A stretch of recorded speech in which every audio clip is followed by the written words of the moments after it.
Pagi hari, Khadijah terbangun dari tidur nyenyaknya. Iya, semalam ia bisa tidur dengan tenang. Tak ada gangguan-gangguan seperti malam biasanya.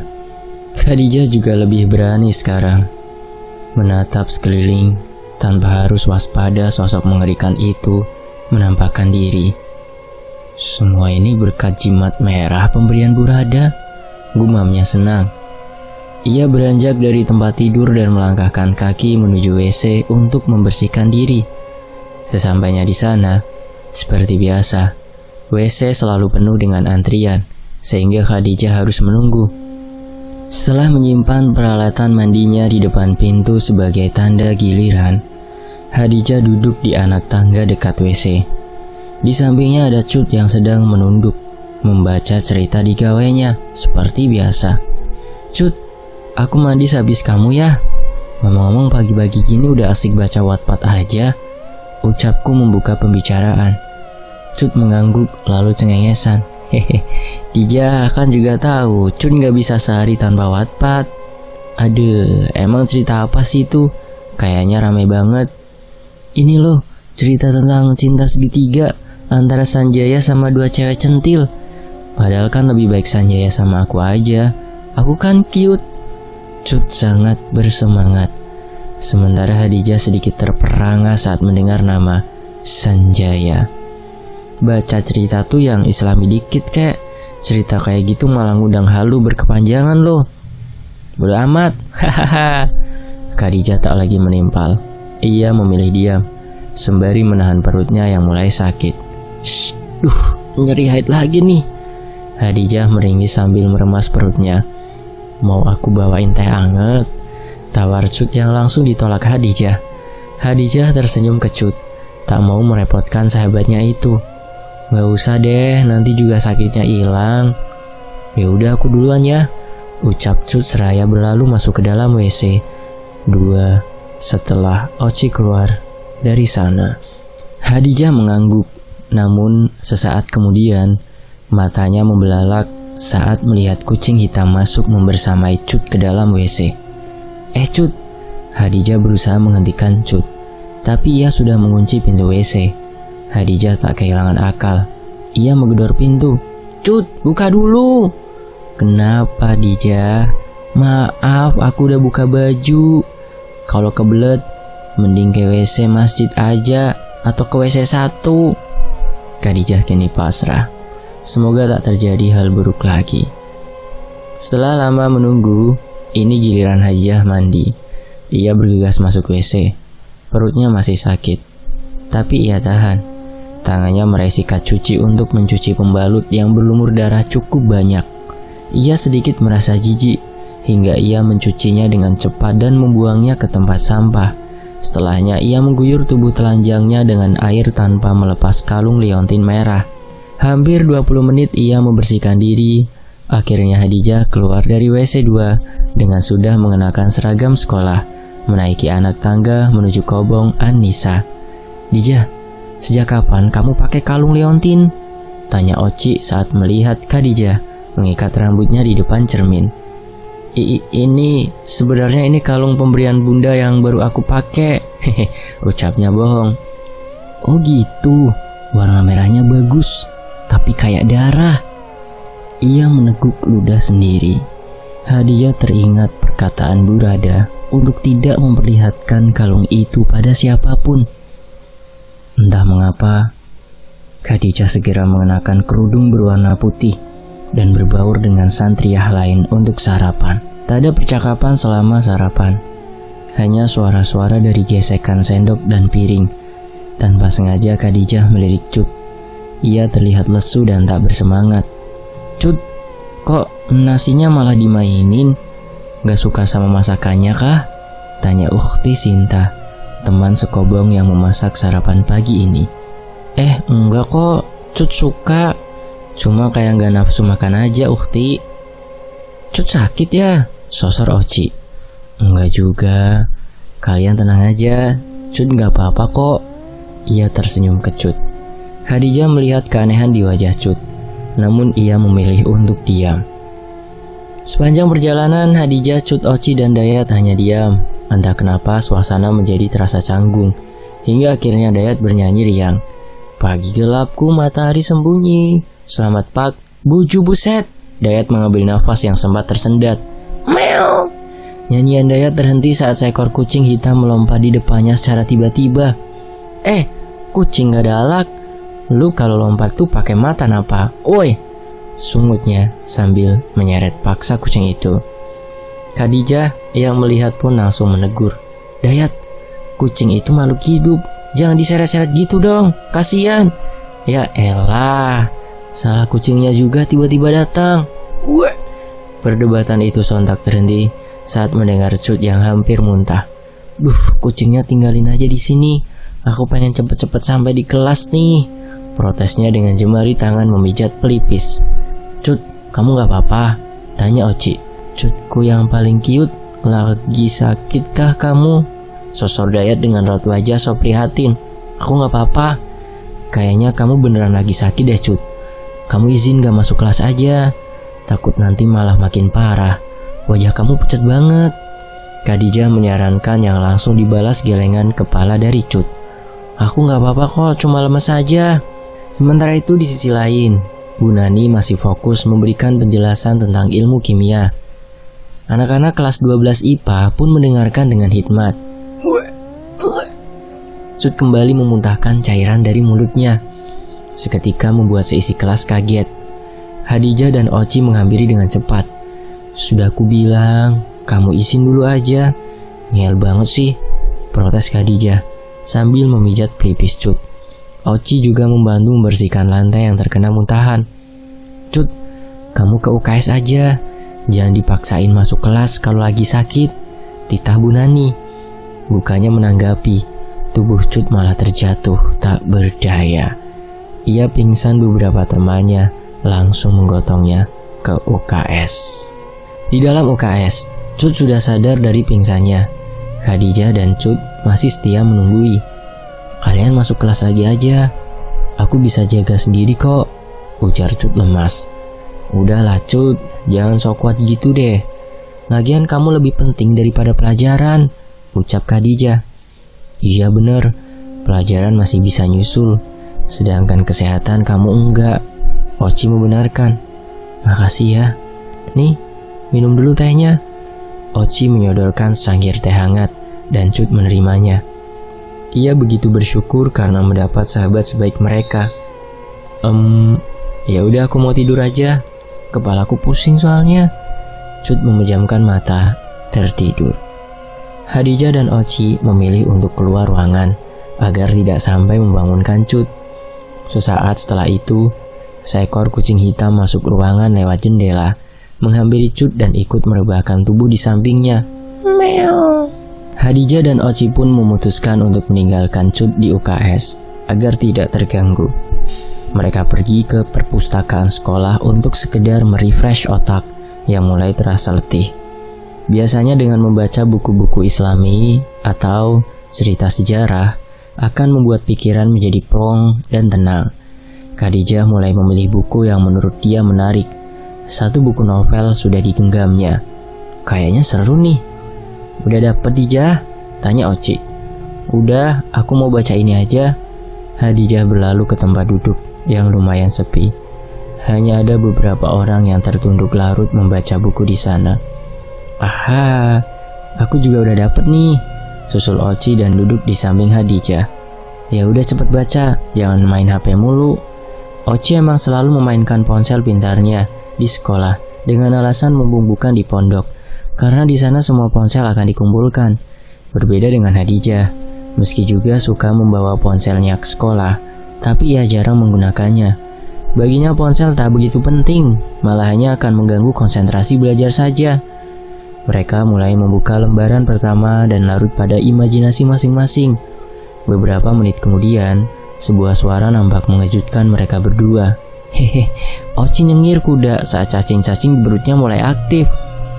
Kalau lapar jajan aja. Kasihan tuh cacing-cacing udah joget, titah Hadijah. Ya udah, aku jajan dulu ya. Mau nitip gak? Wih, ditraktir. Mau dong, ucap Hadijah semangat. Enggak lah, giliran jajan gratis aja semangatnya luar biasa, ketus Oci. Idih, ya udah nggak apa-apa nih duitnya, beli es kelapa sama jajanan pedas aja. Oke, siap bos. Oci pergi dari perpustakaan. Sekarang, hanya ada Khadijah yang berada di barisan terakhir dari jajaran kursi tempat membaca. Entah kenapa, suasana berubah mencekam begitu saja. Seolah hanya ada Khadijah saja di sana. Padahal ada 2 orang di baris pertama dan 1 orang di baris ketiga. Sedangkan ia ada di baris kelima. Tumben sepi banget. Biasanya banyak anak-anak nongkrong di sini. Iya, anak-anak lain kan lagi belajar. Pasti mereka pada bolos. Gumam Khadijah. Sorot mata Khadijah disiarkan ke segala sisi ruang perpustakaan yang lumayan luas. Pencahayaannya yang masih sedikit redup membuat ruangan ini terkesan selalu sepi pengunjung. Astagfirullah. Khadijah terlonjak kaget saat Oci sudah berada di sampingnya tiba-tiba saja. Nggak di kobong, nggak di sekolah. Kebiasaan banget ngagetin orang, protesnya. Oci tak menjawab. Ia hanya menoleh sedikit ke arah Khadijah, lalu menyeruput es teh di tangannya. Pesananku mana? Ini? Ia menyodorkan segelas es kelapa dan keripik pedas sesuai pesanan. Bagus, ongkirnya pakai doa aja ya, semoga panjang umur. Khadijah ikut menyeruput minumannya sambil kembali fokus pada bacaan. Seharusnya aku yang doain kamu, semoga panjang umur. Tandas Oci dengan tatapan yang menusuk dan tersenyum kecil. Kenapa gitu? Tak ada jawaban. Oci sibuk menatap ke arah buku bacaannya. Khadijah tak mau ambil pusing, ia kembali fokus pada kegiatannya. Ting! 1 pesan WhatsApp masuk ke ponsel pintar Khadijah. Ichi Oci. Dijah, maaf ya aku nggak bisa beliin kamu jajanan itu. Soalnya mendadak Pak Rudi nyuruh aku buat bantu dia beresin ruang guru. Dek. Bulu kuduk Khadijah meremang. Jika Oci sedang bersama Pak Rudi, lalu siapa yang duduk di sini? Khadijah gelagapan. Ia kembali melihat isi pesan dari Oci. Ini benar kontak dia? Meski tubuhnya gemetar hebat, Khadijah tetap duduk di sana, menenangkan pikirannya yang mulai meracau tak jelas. Ia ingin segera beranjak dari tempat itu, tapi tubuhnya terasa sangat kaku untuk digerakkan. Kakinya pun melemas. Lalu, 1 pertanyaan terbesit di kepalanya. Apakah sosok di sampingnya ini adalah manusia? Kenapa ia sangat mirip dengan Oci? Suasana perpustakaan pun semakin terasa mencekam. Ruangan yang sunyi itu tak lagi senyap, seolah semua pertanyaan dalam pikirannya membuat suasana jadi berisik. Lama-lama duduk di sana bukan membuat hatinya merasa tenang, malah justru semakin panik. Apalagi saat Oci, sosok jelmaan Oci itu menoleh ke arahnya. Kamu kenapa? Tanyanya dengan suara parau. Enggak apa-apa kok, aku mau ke UKS aja ya. Takut Cut udah bangun, balas Khadijah yang kini sangat ketakutan. Aku ikut. Apa? Maksud aku kamu di sini aja. Habisin dulu makanannya gitu. Khadijah tersenyum kikuk. Aku ikut. Tapi aku mau mau ke toilet dulu ya. Mau ke toilet soalnya kebelet pipis. Hehehe. Oci menatap lamat-lamat mata Khadijah, lalu sedikit menyunggingkan senyum kecut. Aku akan mengantarmu ke toilet. Nggak usah. Ayo. Tangan Oci meraih tangan Khadijah yang kini gemetar hebat. Tangan itu terasa dingin, membuat Khadijah semakin takut. Ia pun menarik tangannya hingga terlepas dari genggaman Oci. Di sepanjang koridor sekolah, mereka hanya bungkam. Khadijah benar-benar dibuat mati kutu. Ia bahkan sudah kehilangan alasan supaya bisa menjauh dari sosok yang menyerupai Oci ini. Namun Khadijah hanya berusaha agar sosok itu tak tahu bahwa Khadijah menyadari bahwa gadis di sampingnya ini bukan Oci. Toilet sudah di depan mata. Khadijah segera masuk ke dalamnya, mengunci pintu rapat-rapat. Nafas Khadijah memburu, seperti sudah selesai mengikuti pertandingan maraton 100 km. Gimana ini? Ayolah Dijah, cari alasan supaya bisa jauh-jauh dari sosok menyebalkan itu. Gumam Khadijah sambil menatap cermin. Aku harus hubungin Oci. Khadijah merogoh ponsel pintarnya dari dalam saku, lalu membuka aplikasi hijau dan mengetikkan pesan singkat. "Oci, tolong aku." Centang 1. "Yah, Oci nggak aktif. Ini gimana dong?" Keringat Khadijah mengucur dari pelipisnya. Tok tok. Dek. Pintu toilet diketuk. Pasti oleh sosok itu. "Dijah, udah belum?" Udah kok." Pintu terbuka. Satu senyuman tampil di hadapan Khadijah, membuat bulu kuduknya kembali berdiri. "Ayo." Mereka kembali berjalan, menyusuri koridor sekolah yang terlihat sangat sepi, kemana biasanya guru piket yang bertugas mengecek semua ruangan, mencari murid-murid yang membolos. Untuk kali ini Khadijah sangat berharap ada guru yang menangkapnya karena alasan bolos masuk kelas. "Dijah." Jantung Khadijah hampir copot. Iya. Khadijah refleks menatap mata sosok jelmaan Oci. Ia lagi-lagi tersenyum tak terartikan. "Aku tahu, kamu sudah menyadari bahwa aku bukan Oci." Kali ini jantungnya benar-benar dibuat ingin lompat dari tempatnya. Khadijah meneguk salivanya. Dua pasang mata itu saling tatap, hingga tanpa disadari, satu buah bola mata sosok di depan Khadijah itu terlepas dan menggelinding ke sembarang arah. Lidahnya menjulur dan menyentuh seluruh inci wajah Khadijah hingga penuh dengan ludah dan nanah. "Jadilah anak buah yang menurut." Sementara itu di tempat lain, Oci yang sedang menyapu teras ruang kantor terhenti saat melihat Khadijah berjalan sepanjang koridor. "Woi Dijah," serunya. Tapi Khadijah tetap berjalan ke depan, tak sedikit pun melirik ke arah Oci. Merasa kesal karena tak didengarkan, Oci menghampirinya, bersiap meninju kecil perut sahabatnya itu. "Dijah, ngambek ya, gara-gara aku gak jadi beliin jajanan." Khadijah tetap berjalan. Oci menahan tubuhnya dari depan. Diliriknya lumayan lama. Oci mengernyitkan dahi. Tatapan Khadijah terlihat kosong. "Kamu gak apa-apa?" Oci terus menatap matanya dan mengikuti sorot matanya. Tatapan Oci terhenti di sebuah gudang sekolah. Oci berbalik untuk melihat sahabatnya lagi. "Ah!" Khadijah mencekek leher Oci sampai terangkat. Khadijah yang sedari tadi tanpa ekspresi kini menyeringai, seolah akan membunuh temannya itu. "Khadijah, lepasin aku!" Pita suara Oci seolah hendak terputus. Tangan Khadijah semakin kuat dan kasar mencekeknya. Sebulir air mata Oci turun dengan sendirinya. Ia merasa sangat takut.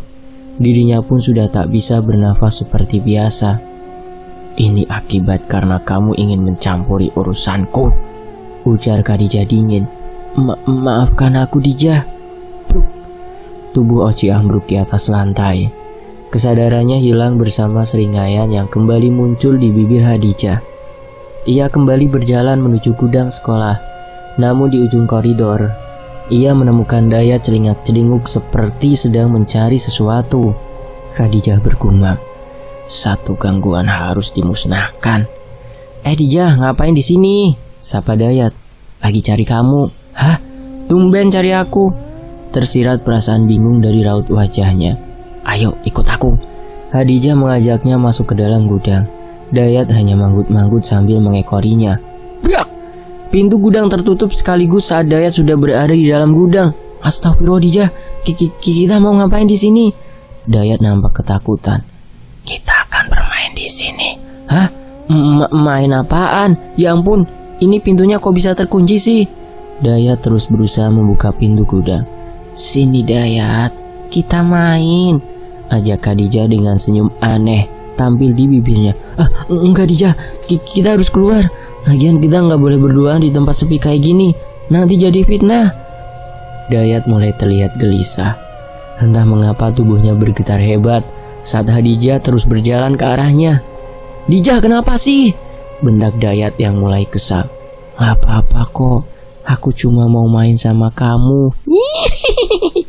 Tawa kecilnya membuat bulu kuduk Dayat berdiri tegak.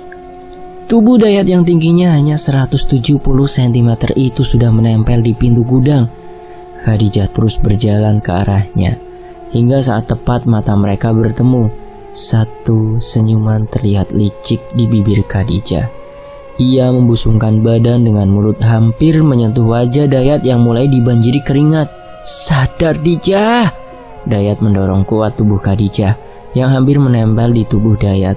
Khadijah terpental ke belakang, membuat satu kemarahan timbul. "Kamu gak bisa lari, Dayat." Khadijah kembali berjalan cepat ke arah Dayat yang kini tengah bersusah payah mendobrak pintu gudang. "Ah!" Kerah kemeja putih Dayat ditarik paksa oleh Khadijah. Dirinya sudah tak bisa lari dari gadis ganas ini. "Aku tahu kamu bukan Khadijah kan?" bentak Dayat yang mulai menyadarinya. "Kalaupun iya, kamu sudah terjebak, Dayat. Tolong lepasin aku. Aku gak mau mati di sini, apalagi di tangan jin jahat sepertimu." "Oh, oke. Biarkan ku tunjukkan seberapa jahatnya diriku." Tubuh Dayat dihempaskan begitu saja, membuat benturan keras terdengar menyakitkan. Khadijah kembali mendekat. Kepalanya didekatkan pada wajah Dayat yang mulai pasrah. "Jangan main-main denganku, Dayat. Aku jahat." Khadijah tersenyum licik. "Lepasin aku!" "Ah!" Jerit Dayat saat lehernya digigit Khadijah dengan kasar. Ada darah menetes dari sana. Khadijah menjilatinya seolah selai stroberi. "Darahmu manis. Aku ingin lebih." Tangan Khadijah terulur untuk menyobek leher Dayat dengan kuku-kuku panjangnya. "Sst! Ah, jangan bunuh aku, kumohon!" Iri Dayat di sela rasa takutnya. "Tapi kumohon diamlah, karena aku akan tetap membunuhmu." Brak! Mulut Dayat tak berhenti berucap syukur saat pintu gudang terbuka dan menampilkan Pak Robi beserta guru lainnya di sana. Mata Dayat tertutup setelah melihat Khadijah dengan polosnya berteriak, "Pak, tolongin aku. Dayat maksa aku melakukan hal tak senonoh." Di sisi lain, kondisi Cut sekarang mulai membaik. Ia memutuskan untuk kembali ke kelas dengan kucing hitam di pangkuannya. Perasaan Cut menjadi bahagia saat berada di dekat kucing itu dan akan merasa sedih saat jauh darinya. Aneh. Ia berjalan di koridor sekolah sambil mengajak bicara kucingnya. Namun langkahnya terhenti saat melihat Oci terkapar di lantai depan ruang guru. "Oci, kamu kenapa?" Jemari tangannya menepuk lembut pipi Oci dan mengoleskan minyak kayu putih pada sekitar hidungnya dan pelipisnya. "Ci, ayo bangun." "Meow." "Cing, diam dulu, ini Oci, kasihan kalau dibiarin." Kucing itu seolah menurut saja, lalu berjalan ke arah wajah Oci. "Aci." Oci bersin dan mulai sadarkan diri. Oci mengerang saat merasakan sakit di tenggorokannya. Ia pun membuka mulut dan terkejut saat tak bisa mengeluarkan suara. Tangannya memperagakan sebuah gerakan sederhana, seolah ingin memberitahu bahwa dirinya tak bisa berbicara. Cut yang melihat ekspresinya mulai mengerti apa yang ingin Oci beritahu. "Kok bisa?" tanya Cut spontan. Oci terlihat sangat ketakutan. Tubuhnya mulai bergetar. Cut yang merasa khawatir pun membawanya ke UKS dan memanggil petugas UKS untuk memeriksa keadaan Oci. Pita suaranya sedikit rusak. Ada robekan pada urat-urat tertentu. Tapi tenang saja, suaranya akan kembali setelah 3 hari. Cut menghela nafas lega saat mendengar penuturan Dokter Rizka setelah memeriksa Oci. Namun Oci masih terlihat sangat ketakutan. Cut mendekatinya dan bertanya, "Apa yang sebenarnya telah terjadi, Oci?" Cut menyodorkan sehelai kertas dan satu buah pulpen untuk menuliskan jawaban Oci. "Khadijah dalam bahaya. Sepertinya ada sosok jin yang merasukinya dan berniat melukai semua orang." Lalu Oci dan Cut beranjak mencari Khadijah di sepanjang koridor. Mereka khawatir jika hal buruk terjadi padanya, juga siswa lain. Setiap kelas sudah dijelajahi, tapi nihil. Isi kelas sudah mulai kosong karena jam istirahat telah dimulai. Tak sampai putus asa, mereka kembali mencari dengan langkah cepat. Oci baru teringat saat terakhir kali melihat Khadijah. Ia pun mengajak Cut ke ruang guru. Mereka berlarian, tanpa memperdulikan siswa lain yang menatap keheranan. Langkah mereka terhenti dan tertegun seketika saat melihat tubuh Dayat diboyong beberapa guru ke UKS. Hal lain yang mengejutkan mereka ialah keberadaan Khadijah di samping Dayat. Ia nampak tenang seolah tak pernah terjadi apa-apa. Oci dan Cut mengikuti di belakang para guru yang memboyong Dayat. Di dalam UKS, Dayat ditangani oleh petugas berseragam putih. Setelah diperiksa beberapa menit, Bu Siska, pengurus UKS berkata, tak ada luka di tubuhnya dan keadaannya juga baik-baik saja. Loh, kalau gitu kenapa dia bisa sampai pingsan? Tanya Pak Robi. Mungkin karena adanya tekanan dalam mentalnya, sehingga dia merasakan takut terlebih sampai pingsan. Sekarang tinggal tunggu dia sadarkan diri, dan jangan dulu buat dia merasa takut. Titahnya sembari keluar dari ruang UKS. Sekarang semua tatapan beralih pada Khadijah yang kini memasang wajah sok cemas dan ketakutan. Coba jelaskan, apa yang kalian lakukan di gudang sekolah? Tegas Pak Robi. Dayat paksa aku buat ngelakuin hal itu, Pak, ucap Khadijah. Pak Robi mengernyitkan dahinya. Lalu bagaimana bisa Dayat sampai pingsan karena ketakutan? Jika memang dia yang memaksa kamu melakukan hal menjijikan itu, harusnya kamu yang pingsan. Tatapan Pak Robi seolah menyelidik Khadijah. Pak, mana mungkin Dayat berbuat seperti itu? Kita tahu betul bagaimana sifatnya di pondok, timpal Cut. Cut, kamu bela dia, terus aku ini sahabat sekobong kamu. Kamu harusnya bela aku, sanggah Khadijah. Cut beralih menatap Oci yang langsung menggeleng kuat saat paham apa yang ingin Cut katakan pada semua orang. Sudah, biar nanti Dayat yang berbicara langsung, lerai Pak Robi. Di sisi lain, di dalam ruang kantor yang kini suasananya terasa begitu mencekam, Dayat dan Khadijah tengah dicekoki berbagai pertanyaan oleh Pak Robi. Siapapun yang bersalah, tindakan kalian ini bisa mencemarkan nama baik sekolah, tegasnya.